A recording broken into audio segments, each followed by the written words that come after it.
Hi everyone, welcome my YouTube channel eco accounts tutorial by Zeenat. तुम लोगों ने बोला कि अपने वॉइस नहीं आ रही है, तो इस वजह से क्या कर रही हूँ, इस सेक्शन को वापस ले रही हूँ, ये टॉपिक में वापस से समझा रही हूँ। इसके अंतर्गत अपन ने सबसे पहला कौन सा चैप्टर चल रहा है, अपने भारतीय अर्थव्यवस्था की बुक में थर्ड चैप्टर चल रहा है। थर्ड चैप्टर का नाम क्या है, उदारीकरण, निजीकरण और वैश्वीकरण। अपन ने उसके अंतर्गत क्या पढ़ा, परिचय देखा। परिचय देने के बाद अपन ने पृष्ठभूमि देखी। पृष्ठभूमि देखने के बाद अपन ने क्या देखा, उदारीकरण देखा। उदारीकरण के अंतर्गत क्या था कि विदेशी कंपनियां भारत में आके व्यापार कर सकती है, आयात निर्यात की छूट दे दी गई, वो सब चीजें देखी अपन ने। फिर निजीकरण के अंतर्गत क्या देखा, जो सरकारी कंपनियां थी अब वो किसके अंतर्गत चलेगी, भारत के अंतर्गत चलेगी, ये देखा था। मतलब सॉरी, निजी कंपनियों के अंतर्गत चलेगी। निजी कंपनियों को सलाहकार बना दिया गया। अगर जो कंपनियां ज्यादा ही खराब स्थिति में थी उनको क्या कर दिए गए, शेयर बेच दिए गए और महारत्न, रत्न इन कंपनियों में बांटा गया था। ये भी बता दिया था मैंने, लघु रत्न में बांटा गया, कौन सी कंपनी किसको बांटा गया ये भी बता दिया था मैंने तुम लोगों को। फिर अपना निजीकरण हो गया था। निजीकरण के बाद क्या था, वैश्वीकरण। वैश्वीकरण का मैंने एग्जांपल समझाया था। अपनी देश की अर्थव्यवस्था को अपन दूसरे देश की अर्थव्यवस्था से कंपेयर करते हैं तो उसे क्या कहा जाता है, वैश्वीकरण कहा जाता है। वैश्वीकरण के अंतर्गत अपन ने देखा, दूसरा क्या देखा कि दूसरे देश अपने ऐसी चीज की अर्थव्यवस्था, मतलब क्या था, ये भारत है और ये कोई अन्य देश है। तो मैंने तुम लोगों को बताया था कि हर एक देश क्या चाहता है, प्रॉफिट चाहता है।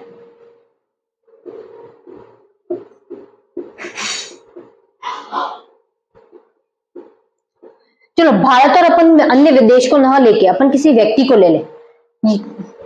ये कौन है, कोई एक्स है और ये कौन है, वाई। ये इनको क्या करते हैं, ये दोनों अलग अलग जगह से बिलोंग करते हैं, बट ये भी क्या कर रहा है, व्यापार कर रहा है, और ये भी क्या कर रहा है, व्यापार कर रहा है। ये क्या चाहेंगे, दोनों प्रॉफिट अर्जिंग करना चाहेंगे कि नहीं करना चाहेंगे, लाभ चाहेंगे कि लाभ चाहेंगे, लाभ चाहेंगे। और ये भी क्या चाहेगा, लाभ चाहेगा, दोनों ही लाभ चाहेंगे। तब लाभ चाहने के लिए वो क्या कर रहे हैं, व्यापार कर रहे हैं। तो ऐसे ही अन्य देश भी क्या चाह रहे हैं कि हम इस देश से, भारत से लाभ क्या करें, व्यापार तो करें, पर क्या होगा, हमें प्रॉफिट मिलना चाहिए। भारत भी क्या चाहता है कि हम दूसरे देश से व्यापार करें, पर हमें क्या, प्रॉफिट मिलना चाहिए। तो वैश्वीकरण के अंतर्गत अपन ने ये क्या कर दिया, सारे रास्ते खोल दिया, मतलब कोई सीमा नहीं रहेगी, ऐसा ही चीजें तय कर दी गई। ऐसी इच्छाएं भी थी। और एक देश की अर्थव्यवस्था का प्रभाव कहाँ पड़ रहा था, दूसरे देश की अर्थव्यवस्था पर पड़ रहा था। अगर कोई चीज ऐसी हो रही थी, कोई घटना हो रही थी, तो उसका प्रभाव कहाँ हो रहा था, दूसरे देश में हो रहा था, अन्य देशों में भी हो रहा था, महाद्वीपों तक उसका प्रसार था। ये सारी चीजें अपन ने देखी थी वैश्वीकरण के अंतर्गत। अब क्या है, अपना पॉइंट क्या है, बाह्य प्रामाण। इसके अंतर्गत अपन ने, मैंने तुम लोगों को वैसे समझाया था बट उसके अंदर वो वॉइस नहीं आ रही थी, तो उस वजह से इसको वापस ले रही हूं मैं, अच्छे से समझ जाना। वैश्वीकरण की प्रक्रिया का यह एक विशिष्ट परिणाम है। इसमें कंपनियां किसी बाह्य स्रोत संस्थाओं से नियमित सेवाएं प्राप्त करती है, अधिकांशतः अन्य देशों से, जिन्हें पहले देश के भीतर ही प्रदान किया जाता था। मैं एक बार ये हटा रही हूँ, ऊपर वाला जो मैंने एग्जाम्पल दिया था वो।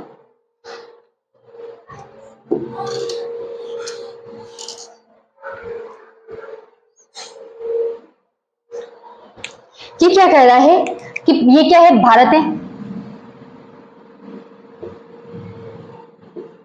और ये कौन है, ब्रिटेन।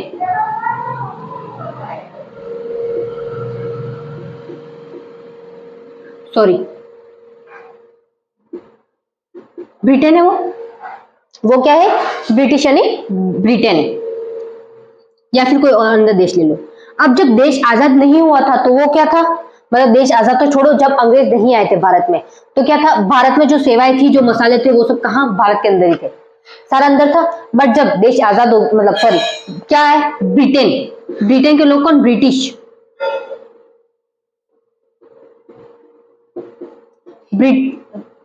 ब्रिटिश लोग क्या है, भारत आए। तब क्या हुआ, यहाँ के क्या करना चाहिए, यहाँ की जो चीजें थी वो कहाँ लेके गए, ब्रिटेन लेके गए। ब्रिटेन लेके वहां पर सामान बेचना शुरू किया उन्होंने, ये सारी चीजें शुरू कर दी। बट जब शुरू की तब क्या हो गया, वहां पर यहाँ की चीजों को लेना ही बंद हो गया, तो सेवाएं उनकी क्या होगी, बंद हो गई। तो उन्होंने सोचा कि हम भारत से कम चीजें खरीदेंगे, भारत के पास क्या है, बहुत बड़ा बाजार है, तो हम हमारी जो चीजें हैं वो भारत में जाके बेचेंगे कम कीमतों पर। इससे क्या हुआ, प्रॉफिट भी मिलने लगा। तो यहाँ पर क्या बोल रहा है, ये नियमित सेवाएं कौन सी थी, पहले जो भारत के अंदर ही हो रही थी, बट जब देश आजाद हुआ तो क्या हुआ, आयात निर्यात के जो रास्ते थे वो खोल दिए गए।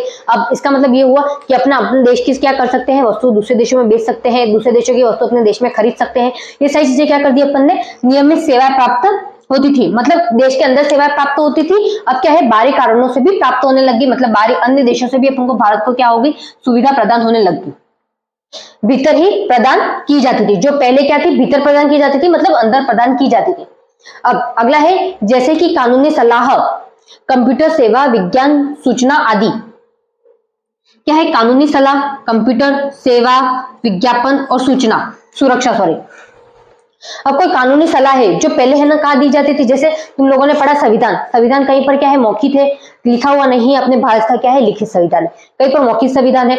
अब गवर्नमेंट भी सोचते कि नहीं सोचते कि यहाँ के लोग जो है उनको अपने संविधान के बारे में पता चलना चाहिए, उनके अधिकार क्या है, मूल कर्तव्य क्या है, वो सारी चीजें पता होनी चाहिए। इस चीज सोचेगी। और जिनको तो पहले से ही याद है उनकी बात तो क्या है? अच्छी है, उनकी अर्थव्यवस्था क्या होगी? ज्यादा अच्छी होगी। उनके जो मैनेजमेंट का तरीका है वो भी ज्यादा अच्छा होगा, क्योंकि उनको पता होता है कि हमारे इस अधिकार का खनन हो रहा था, हमें इस तरीके से ये करना है, अगर इसका खनन हो रहा है तो इसके लिए ये करना है। ये सारी चीजें अपन को पता है। बट जब याद ही नहीं हो, लिखा हुआ हो, तो अपन बार बार उसको लेके पढ़ने बैठेंगे क्या? पढ़ने तो बैठने से रहे, तो अपन को उसके नॉलेज नहीं होती तो अपन उसके क्या कर सकते हैं? आवाज नहीं उठा सकते। बट जिनको पता है वो क्या कर सकते हैं? आवाज उठा सकते हैं। तो कानूनी सलाह अपन दूसरे देशों से भी ले सकते हैं। हम अगर ये करना चाहे तो क्या अमाउंट आएगा, आपकी अर्थव्यवस्था इस तरीके की है, या आपकी है ना जो सुरक्षा है, सुरक्षा बल ऐसा है, तो हमारे देश का ऐसा नहीं है। जैसे अभी तुम लोग सोच रहे हो, सुन रहे हो कि तृतीय युद्ध की बात चल रही है, तीसरे युद्ध की बात चल रही है, विश्व युद्ध की। तो उसके अंतर्गत क्या है? अब युद्ध होगा तो हर एक के पास क्या है? देशों के पास अलग अलग चीजें हैं, कई ज्यादा अच्छी क्वालिटी की चीजें हैं, जिसकी वजह से क्या कर सकते हैं? वो भारत पे हमला कर सकते हैं या अन्य देश पे हमला कर सकते हैं। तो उससे क्या होगा? मतलब जो भी देश है वो क्या होगी? उसकी अर्थव्यवस्था तो छोड़ो, उसकी पूरी की पूरी स्थिति ही खराब हो जाने वाली है। तो वो यही, तो उससे क्या हो गया? वो सलाह ले रहे कि अब हम करें या नहीं करें, क्योंकि ये जब हुआ तो पूरा का पूरा विश्व नष्ट होने के चांसेस बनते हैं। विश्व की अर्थव्यवस्था ही बहुत ज्यादा खराब हो जाएगी। लोग जीना भी यूं सोचेंगे कि हम जी क्यों रहे, इससे अच्छा हम मर जाते हैं, इस तरीके की कंडीशन आ जाएगी। तो कानूनी सलाह ले सकते हैं। फिर उसके बाद कंप्यूटर सेवा, अगर कहीं की कंप्यूटर सेवा अच्छी है तो अपन उसका यूज भी कर सकते हैं। फिर क्या है? विज्ञापन, वहां का विज्ञापन इस तरीके के चल रहे हैं तो अपन भी अपने यहाँ पे विज्ञापन चलाए। जैसे अपने यहाँ पे पहले विज्ञापन की सुविधा नहीं थी, पर ब्रिटिश लोग आए थे यहाँ पर, क्या किया उन्होंने? धीरे धीरे लोगों तक उसकी चीजों को पहुंचाने के लिए क्या किया? विज्ञापन शुरू किया, मतलब पत्रिका शुरू की। फिर सुरक्षा, वहां की सुरक्षा कैसी है, अपना इस सुरक्षा में कैसे परिवर्तन कर सकते हैं, ये सारी चीजें अपन देख सकते हैं। फिर क्या है? थर्ड पॉइंट, आधुनिक संचार। क्या है?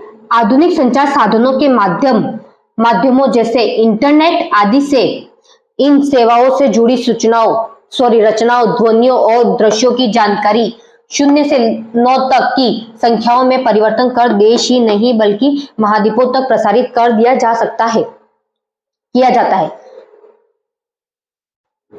यह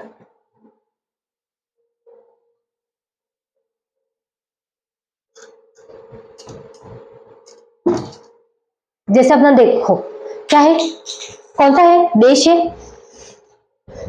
सबसे पहले तो यहाँ पर किसकी बात की गई? इंटरनेट की बात की गई। अभी तुम लोगों ने किसकी देखी? अंबानी के लड़के की शादी देखी या नहीं देखी? तो उसके अंतर्गत क्या था? अब ये तुम लोगों को सारी सूचना कहाँ से प्राप्त हुई कि इन्होंने ये कपड़े पहने, इन्होंने ये इतने है ना इतना महंगा गहना पहना, इनकी साड़ी इतनी महंगी थी, ये सारी चीजें कहाँ से पता चली आपको? इंटरनेट के माध्यम से। रील्स हुई, इंस्टा से रील्स आई आपके पास, रील्स से पता चला आपको कि इन्होंने इतना खर्चा किया, इन्होंने ये दिया। ये तो अपन को पता चलता है क्या? नहीं पता चलता। आदि से सेवाओं, इंटरनेट से यहाँ की तो अपन को पता चली, दूसरे देशों में भी पता चली कि सबसे महंगी कौन सी थी, भारत की हुई। कैसे पता चली? क्योंकि अपन को इंटरनेट का यूज करना आता था, तो अपन को यूज से पता चला कि किसकी है ना जो शादी थी सबसे महंगी थी, तो भारत में उसकी शादी, अंबानी जी के लड़के की शादी बहुत ज्यादा महंगी थी। ये देखा अपन ने।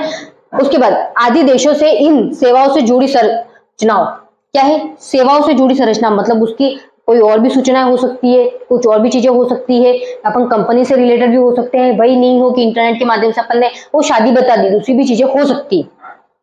ध्वनियों, जैसे तुम लोगों ने देखा इंटरनेट के माध्यम से तुम लोग वीडियो कॉल करते हो, अगर यहाँ पर कोई इंसान बैठा हुआ है, कहाँ बैठा हुआ है? भारत में बैठा हुआ है, और तुम जानो कि वो दूसरी जगह रह रहा है, जैसे कनाडा रह रहा है या कुवैत में रह रहा है, सऊदी अरब में रह रहा है, कहीं पर भी रह रहा होगा, तो वो क्या करेगा? तुम लोग अगर वीडियो कॉल करते हो, वीडियो कॉल से उसकी आवाज आती है, तुम लोग उसकी शक्ल देख लेते हो, तो तुम लोगों को लगता है कि वो अपने पास है, बट तुम लोगों को उसकी शक्ल दिख रही है। क्या है? ध्वनि भी तो आनी चाहिए। अगर तुम लोग बात करोगे, नॉर्मल कॉल किया चलो तुम लोगों ने, और तब ध्वनि नहीं आई तो काम चलने वाला है क्या? वॉइस कॉल किया, वो सोचेगा कि तो ये तो क्या है, फालतू है ना, ऐसी फोन उठा के बैठ गया है और हमें परेशान कर रहा है, यूं सोचेगा। तो यहाँ पर क्या था? वो ध्वनि होनी चाहिए, दृश्य। और चलो कोई देख भी ले, अपन ने वीडियो कॉल किया और ऑन कर दिया अपन ने, तो शक्ल तो दिखेगी अपन को, तो इसका मतलब ये है कि उसने उठाया, शायद कोई काम कर रहा होगा या फिर वो बोल नहीं सकता होगा, उस वजह से अपन उसको देख सकते हैं।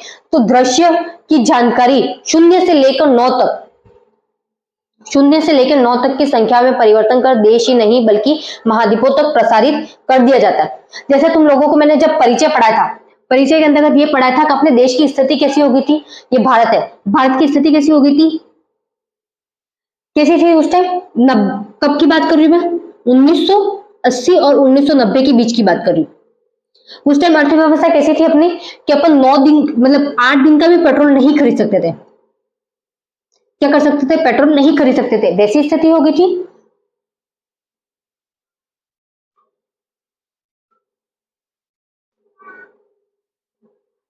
बट अभी अपनी अर्थव्यवस्था कैसी हो गई है कि अपन चाहे तो एक साल तक सारी चीजें खरीद सकते हैं जो जो अपन को चाहिए, पेट्रोल के साथ साथ। मतलब पेट्रोल तो खरीद ही सकते हैं अपन, दूसरी चीजें भी क्या कर सकते हैं, एक साथ मतलब खरीद सकते हैं, ऐसी स्थिति होगी। तो रीजन क्या हुआ, तो पहले क्या थी, यहाँ पर शून्य अर्थव्यवस्था थी, मतलब अपनी अर्थव्यवस्था बहुत ज्यादा खराब थी। 0 से लेके अपन यहाँ तक आए 9 तक, मतलब क्या हुआ, आंकड़े परिवर्तन हो गए, संख्याओं में परिवर्तन कर देश ही नहीं बल्कि महाद्वीपों तक प्रसारित कर दिया गया। जैसे अभी अंबानी के लड़के की शादी हुई तो सिर्फ अपने देश में हुई, अपने देश के लोग ही यहाँ पर थे, दूसरे देश के लोग भी तो यहाँ पर आए थे या नहीं आए थे। फेसबुक के फाउंडर आए, सबके सब है ना, अमीर से अमीर लोग आए थे, दूसरे देशों के जो है ना सेलिब्रिटीज थे उनको भी बुलाया गया था यहाँ पर, है ना, उनको डांस करवाया, सब कुछ करवाया। और अंबानी जी ने उनको क्या किया था, अमाउंट भी पे किया था, और बहुत ज्यादा है ना अमाउंट पे किया था, ऐसा नहीं छोटा मोटा अमाउंट पे किया था, करोड़ों में पे किया था उन्होंने, लाखों करोड़ों में पे किए थे किसी किसी को। तो अपन ने ये देखा, तो इससे क्या हुआ, प्रसारित, अब वो पूरे के पूरे यहाँ के वहां के का जो ब्रिटिश की सरकार और दूसरी जगह की भी सरकार थी, उन्होंने जो न्यूज चलती है उनकी न्यूजों में भी कहा कि भारत की जो ये शादी हुई थी उसकी क्या हुई, आर्टिकल छपे थे। उसके बाद अधिकांश बहुराष्ट्रीय कंपनियों के साथ साथ अनेक छोटी बड़ी कंपनियां भारत से सेवाएं प्राप्त करने लगी, क्योंकि भारत में इस तरह के कार्य बहुत कम लागत में और उचित रूप में निष्पादित हो जाते हैं।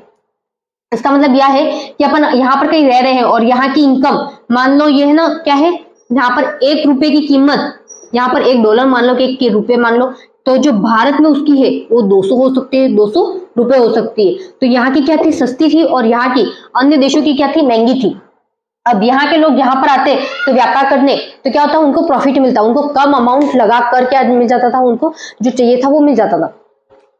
बट भारत यहाँ पर जाता तो उनको क्या ज्यादा पे करना पड़ता, तब भी भारत वहां पर जा रहा है ऐसा नहीं है। क्यों, भारत से वो उनको जो अचीवमेंट हो रहा है, जो पैसे मिल रहे हैं वो भारत में आके तो डबल हो ही रहे ना, प्रॉफिट तो भारत को ऑलरेडी हो रहा है। मतलब भारत से अगर कोई व्यापार करता है तो भी उनको प्रॉफिट होगा, और भारत दूसरे देशों में जाके अपना व्यापार करेगा तो भी भारत को क्या होगा, प्रॉफिट ही होगा। और जब दूसरी कंपनियां क्या आएगी, भारत में आएगी, तो वहां के लोगों को क्या होगी, मजदूरी मिलेगी, काम मिलेगा, तो वहां की क्या होगी, अर्थव्यवस्था और मजबूत होगी।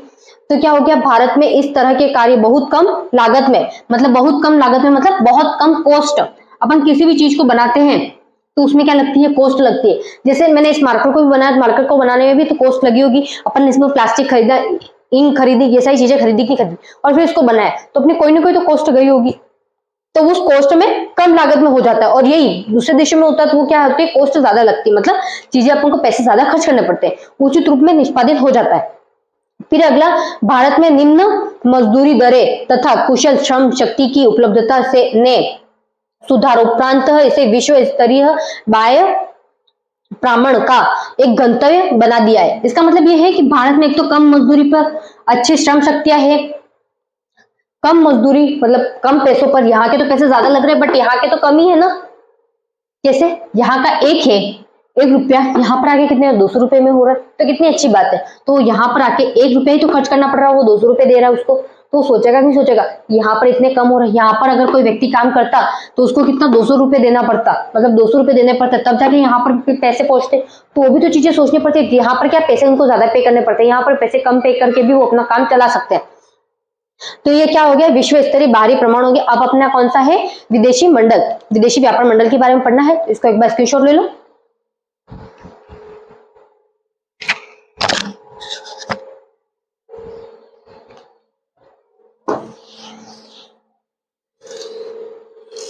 अब तो तुम लोगों को ये प्रॉब्लम नहीं हो रही है ना, वॉइस नहीं आ रही, अब तो वॉइस अच्छे से आ रही होगी।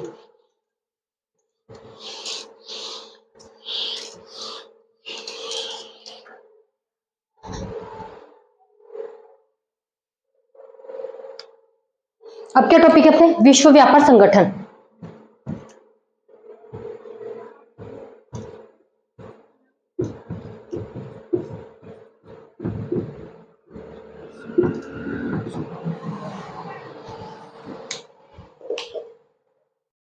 विश्व व्यापार संगठन, इसके अंतर्गत पहला पॉइंट है व्यापार और सीमा शुल्क महासंधि के परिवर्तित विश्व व्यापार संगठन WTO का गठन 1995 में किया गया, 1995 में किया गया। इसका मतलब ये है व्यापार और सीमा शुल्क, जैसे अपना ये बिजनेस कहाँ हो रहा था, ये भारत है और ये दूसरे देश में हो रहा था, इन दोनों की अलग अलग सीमा थी, तो इन दोनों के लिए क्या लग रहा था, सीमा शुल्क लग रहा था। तो वो ये कि ये जो सीमा शुल्क लग रहा है उसमें जो महासंख्या की गई है कि मतलब यहाँ पर इतना शुल्क लिया जाएगा और यहाँ पर इतना शुल्क लिया जाएगा, तो ये एक फिक्स सीमा कर दिया कि यहाँ से भारत की सीमा होगी, यहाँ से ये सीमा होगी, दूसरे देश की सीमा होगी, तो यहाँ से अमाउंट कहना लिया जाएगा, अगर यहाँ से यहाँ तक ज्यादा जाता है तो वहां से वापस अमाउंट ज्यादा देना है, तो वो क्या महासंधियों में शुल्क कर दिया। और परिवर्तित विश्व व्यापार संगठन मतलब पूरे विश्व में, पूरे वर्ल्ड में क्या कर रहा है, उसका गठन किया गया। और गठन कब किया गया है, 1995 को किया गया। 1995 को क्या किया गया, इसका गठन किया गया। किसका, जो ये सीमा शुल्क थी उसको निर्धारण का क्या किया गया है, गठन किया गया पूरे विश्व में। उस संधि की रचना विश्व व्यापार प्रसारक के रूप में 23 देशों ने मिलकर 1948 में की थी। कब की, 1948 में की। किस किसने की, किसके किए, विश्व व्यापार संगठन के प्रयासों से की गई है। किसके संगठनों से की गई है, विश्व व्यापार संगठन के प्रयासों से की गई है। मतलब जो पूरा विश्व है, विश्व किसी किसी के कंट्रोल में होगा तो उसका एक पूरा संगठन बना हुआ विश्व का, जिसमें कितने देश, 23 देशों को मिलाया गया है। विश्व व्यापार संगठन में कितने देशों को मिलाया गया है, 23 देशों को मिलाया गया। और उनके आधार पर निर्णय लिए गए हैं कि इन 23 देशों में कितना कहाँ शुल्क लगने वाला है, कितना कहाँ शुल्क नहीं लगने वाला है, किसको ज्यादा शुल्क देना है, किसको कम शुल्क देना है। ये पूरा का पूरा एक उनका क्या, महासंधियों में उनके नियम बनाए गए कि इतना ये करना है, इतना ये करना है। और कौन सा है ना, जैसे ये भारत के बाहर भी है तो तालाब मतलब जो समुद्र है, समुद्र के अंदर भी ये कर दिया है कि इतना पार्ट कितना है भारत का है, इतना पार्ट भारत का है, या फिर इतना भाग अन्य देश का है। तुम लोगों ने देखा होगा मूवियों में कि जब समुद्र के माध्यम से, तो समुद्र के माध्यम में भी एयरफोर्स है, वहां पर एयरफोर्स क्यों है, और एयरफोर्स है तो पूरे समुद्र में क्यों नहीं घूमती, वहां तक ही क्यों घूमती है जहां तक अपने भारत का हिस्सा होता है। तो वहां पर भी एक लिमिट लगा के रखी है, तो भारत वाले लोग यहीं तक जा सकते हैं, इसके आगे नहीं जा सकते। अगर तुम्हारा कोई आदमी वहां पर चला भी जाता है, तो अगर उसकी मौत हो जाती है तो भी तुम लोग नहीं जा सकते वहां पर। मतलब क्या है, बाउंड्री बनी हुई है, पानी में भी क्या है, बाउंड्री बनी हुई है। वो बाउंड्री उनका गिनने का, मापने का तरीका अलग होता है, वो मुझे पता नहीं, आइडिया नहीं हुई, बट ऐसे ही तुम लोगों ने देखा है। तो वैसे ही क्या होता है, व्यापार में भी होता है कि यहाँ से सामान यहाँ से आगे जाएगा तो क्या करना पड़ेगा, उसके लिए लाइसेंस होना चाहिए कि नहीं होना चाहिए, वो सारी चीजें उसके अंतर्गत आती, और पैसा भी कितना लगेगा वो सब उसके अंदर आ जाता है।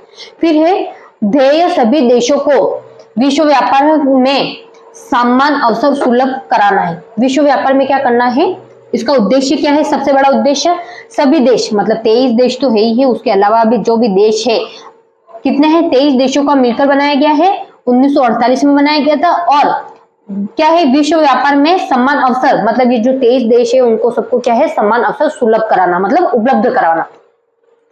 विश्व व्यापार संगठन का ध्येय ऐसी नियम आधारित अर्थव्यवस्था की स्थापना से है जिसमें कोई देश मनमाने ढंग से व्यापार में बाधाएं खड़ी नहीं कर पाएगा। साथ ही इसका उद्देश्य सेवा के सृजन और व्यापार को प्रोत्साहन देना भी है, ताकि विश्व में संसाधनों का इष्टतम स्तर पर प्रयोग हो और पर्यावरण का भी संरक्षण हो सके। इसका मतलब क्या है कि विश्व व्यापार संगठन का उद्देश्य क्या था, नियम बनाने का उद्देश्य क्या है कि आधारित व्यवस्था, मतलब ये जो बिजनेस चल रहा है पूरे विश्व में क्या है, आधारित व्यवस्था पूरे विश्व में जो बिजनेस चल रहा है, जिसमें कोई देश मनमाने ढंग से, मतलब ये बोले कि मैं इस तरीके से करूंगा, मैं इसमें पैसे नहीं दूंगा, बट मेरा सामान यहाँ से वहां जाना चाहिए, तो वो नहीं चलने वाला। कोई मनमाने तरीके से ये काम नहीं कर सकता, किसी को यूज भी नहीं कर सकता कि चलो ठीक है तुम गैर कानूनी तरीके से करोगे तो उसके लिए भी पनिशमेंट मिलती है। तुम लोगों ने सुना होगा, सजा तो मिलती ही है। तो मनमाने ढंग से या बाधा उत्पन्न नहीं खड़ी नहीं कर सके कि हम ये व्यापार यहाँ से आगे नहीं जाने देंगे। जैसे भारत ने क्या किया था, आयात निर्यात पर क्या कर दिया था, प्रतिबंध लगा के रखा था। तो उस टाइम क्या हुआ था, आयात निर्यात नहीं कर सकता था भारत। बट जब हटाएगा तब ये, अब यूं बोलो कि तुम लोग वापस से इस पे ये लगा दोगे, अचानक से कोई कंपनी लगा दे, ऐसा नहीं हो सकता। मतलब कोई देश लगाए वो नहीं हो सकता। अब जब 23 देशों की क्या होगी, बराबरी सहमति मिलेगी तभी ये चीज हो सकती है, नहीं तो नहीं होगी। यहां तो हो गया। साथ ही उसका उद्देश्य सेवा के सृजन से भी है। साथ में क्या है, सेवा से है, माल के साथ साथ क्या है, जो सर्विस देते हैं सर्विस से भी है, और व्यापार को प्रोत्साहन देना था। इससे क्या होता है, व्यापार अधिक से अधिक बढ़ेगा। उसके बाद अधिक से अधिक बढ़ेगा तो दूसरे देश के से क्या करेंगे अपन, कंपेयर करने की कोशिश करेंगे, अपने देश की भी अर्थव्यवस्था अच्छी हो, ये सही चीजें कोशिश करेंगे अपन।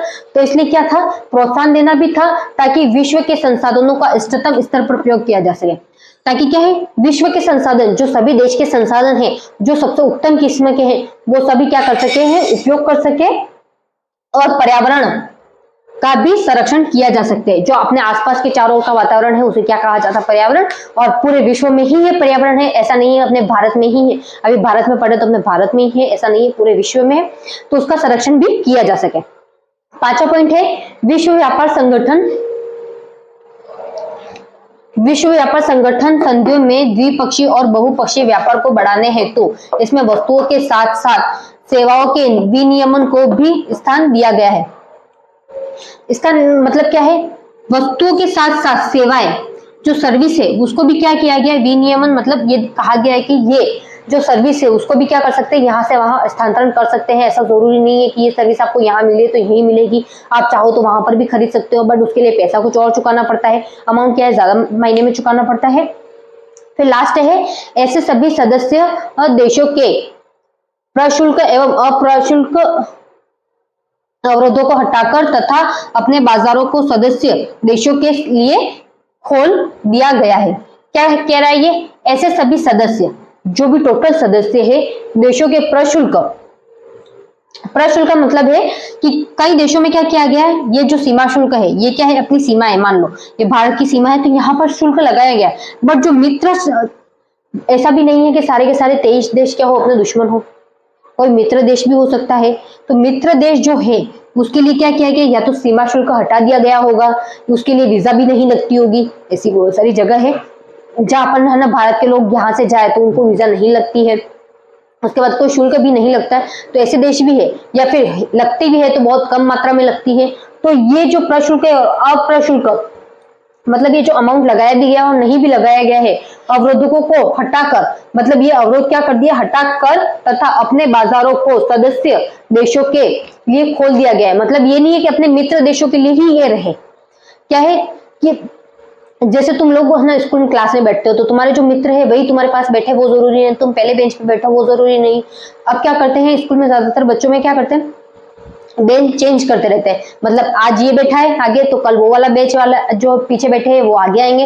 इस तरीके से सीक्वेंस चलती रहती है। तो यहाँ पर भी पहले क्या कर दिया था, परमानेंट, मतलब जो बच्चे बैठते थे वही बैठते थे, बट अब वो हटा दिया। ऐसे ही करते सीक्वेंस में बच्चे चलते रहते। तो यहाँ पर भी यही है कि जो शुल्क हटाया, मतलब लगाना नहीं था, सॉरी, जो जो नहीं लगा रहे थे और जिन्होंने सीमा शुल्क, आयात निर्यात पर प्रतिबंध वो सब लगा के रखे थे, वो सब हटा दिए गए और उसको क्या किया गया, पूरे विश्व के लिए खोल दिया गया। अब यहां तक समझ में आ गया, स्क्रीनशॉट ले लो। अब अपना अगला पढ़ना है टॉपिक। ले लिया होगा स्क्रीनशॉट, मैं हटा रही हूं। अब लास्ट टॉपिक बचा है अपना, क्या है, सुधारकालीन, समकालीन, सुधारकालीन भारतीय अर्थव्यवस्था की एक समीक्षा।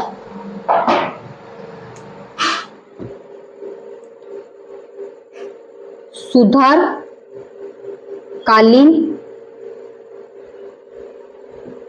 भारतीय अर्थव्यवस्था की एक, इसके अंदर मैं कुछ भी नहीं लिखूंगी, जो पॉइंट है वो तुम लोगों को मैं बहुत अच्छे से एक्सप्लेन कर दूंगी।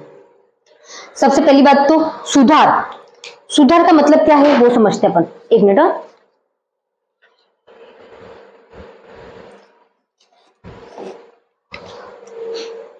सुधारकालीन भारतीय अर्थव्यवस्था की एक समीक्षा। इसके अंतर्गत ये कह रहा है कि जैसे तुम लोगों ने देखा कि अपने जब देश आजाद नहीं हुआ था 1949 से पहले देश की अर्थव्यवस्था कैसी थी अपन ने वो देखा।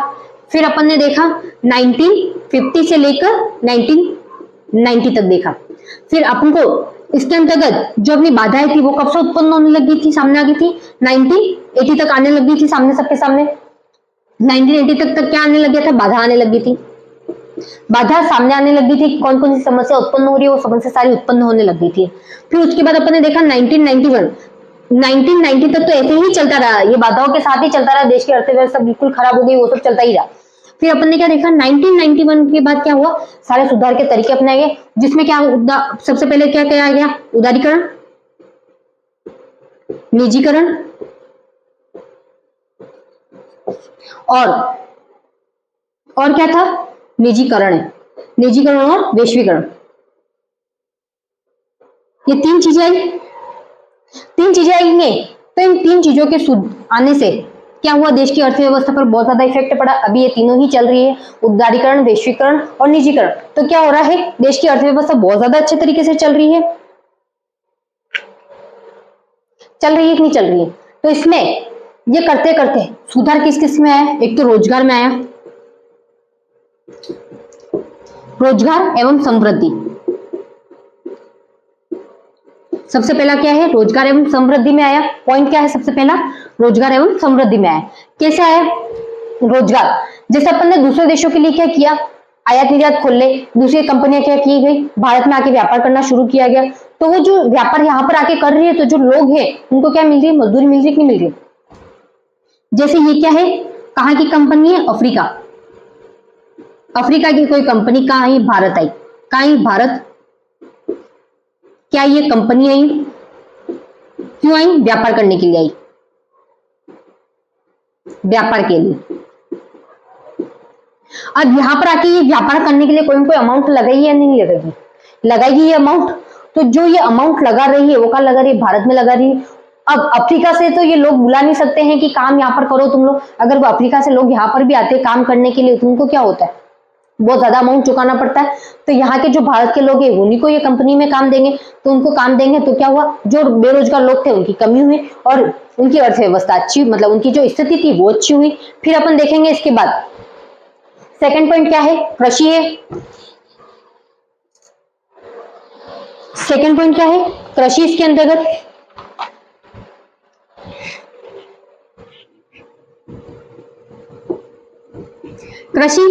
कृषि में सुधार आया कि नहीं आया।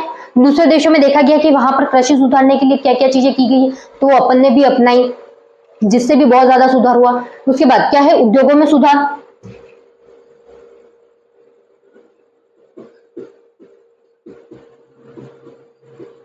थर्ड पॉइंट क्या है, उद्योगों में सुधार। उद्योगों में कैसे सुधार हुआ, पहले तुम लोगों ने देखा होगा जो अपना सामान था इतना घटिया क्वालिटी का होने के बावजूद भी लोग खरीद रहे थे। क्यों खरीद रहे थे, क्योंकि आयात निर्यात पर प्रतिबंध था। लोग बाहर से क्या कर सकते थे, कोई भी कंपनी या कोई भी है ना सरकार क्या कर सकती थी, बाहर से सामान नहीं मंगवा सकती थी। तो उस वजह से क्या हुआ, जो भारत में बनना था उसी को खरीदना पड़ता। उस वजह से अपनी अर्थव्यवस्था कैसी हो गई थी, अपन ने देखा जब मैंने तुम लोगों को स्टोरी बताई थी 1981 में जो समस्या आई वो किस कारणों से आई, इसी कारण से आई थी कि अपन जो बाहर की कंपनियां हैं उसको अपने भारत में नहीं आने दे रहे थे। नहीं आने देने की वजह से उनके जो इंप्रूवमेंट हुए हैं वो अपन को नहीं पता चल रहे थे। जैसी घटिया किस्म की वस्तुएं चली जा रही है वो और घटिया ज्यादा होती गई। सिर्फ उत्पादन बढ़ाने पर ध्यान दिया जा रहा था, उसकी क्वालिटी पर ध्यान नहीं दिया जाता था कि क्वालिटी अच्छी हो। तो उसके बाद जब उदारीकरण, निजीकरण और वैश्वीकरण आया तो बहुत ज्यादा फर्क पड़ा। निजीकरण के अंतर्गत जो सरकारी कंपनियां थी वो भी किसके आधार पर आ गई, निजीकरणों के कंट्रोल में आ गई। और वैश्वीकरण में अपने भारत की अर्थव्यवस्था को अपने दूसरे देशों की अर्थव्यवस्था के साथ कंपेयर करके देखा था, अपनी अर्थव्यवस्था के बारे में पता चला अपन को। और उदारीकरण के अंतर्गत क्या किया गया था, अपन ने सबको एक कर दिया, मतलब अपन जाके दूसरे देश में व्यापार भी कर सकते हैं, दूसरे देश वाले अपने अंदर भी आके व्यापार कर सकते हैं भारत के अंदर। ये सारी चीजें सुविधा कर दी, जिससे उद्योगों में बहुत ज्यादा सुधार। ऐसा नहीं है कि कुछ उद्योग ऐसे भी हैं जो बिल्कुल ही खराब हो गए या खत्म हो गए। तो वो क्यों हुआ, क्योंकि उन्होंने अपने साथ टाइम के साथ क्या किया, सुधार करने की कोशिश नहीं की, उस वजह से। अब लास्ट पॉइंट क्या बचा है अपना, विनिवेश।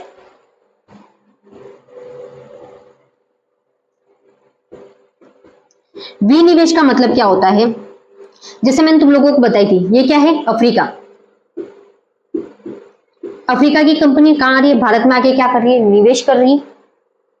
भारत में आके निवेश करेगी, इन्वेस्ट करेगी तो ही व्यापार होगा, व्यापार होगा या नहीं होगा। तो इसका प्रॉफिट अफ्रीका को भी मिल रहा होगा, अफ्रीका की जो कंपनी आ रही है उसको मिल रहा होगा, तो ही वो कर रहा होगा व्यापार। ऐसा तो है नहीं कि वो यहाँ पे आके व्यापार पागल है कि जो यहाँ के लोगों को मजदूरी दे, मतलब रोजगार उपलब्ध करवाए, सब कुछ करवाए और वो व्यापार करे यहाँ पर आके।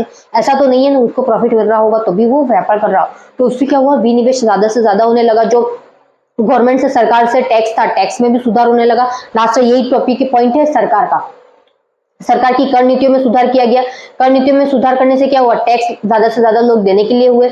उसके बाद जो कालाबाजारी थी वो बंद हो गई, भ्रष्टाचार सारा का सारा बंद हो गया उस वजह से। तो ये अपना क्या था, सुधारकालीन भारतीय अर्थव्यवस्था की एक समीक्षा। जो मैंने ये सारा तुम लोगों को अच्छे से एक्सप्लेन कर चुकी, बार बार एक्सप्लेन करने का कोई मतलब नहीं है, तो इसलिए मैंने तुम लोगों को सीधे पॉइंट बता दिए हैं, तुम लोग कर लेना अब। और ये जो समझाया है वही है और कुछ भी नहीं है। तो आज का ये चैप्टर खत्म हो गया। ओके, और कुछ समझ में नहीं आया तो मेरे को बता देना, मैं तुम लोगों को वापस से एक्सप्लेन कर दूंगी। Okay, bye.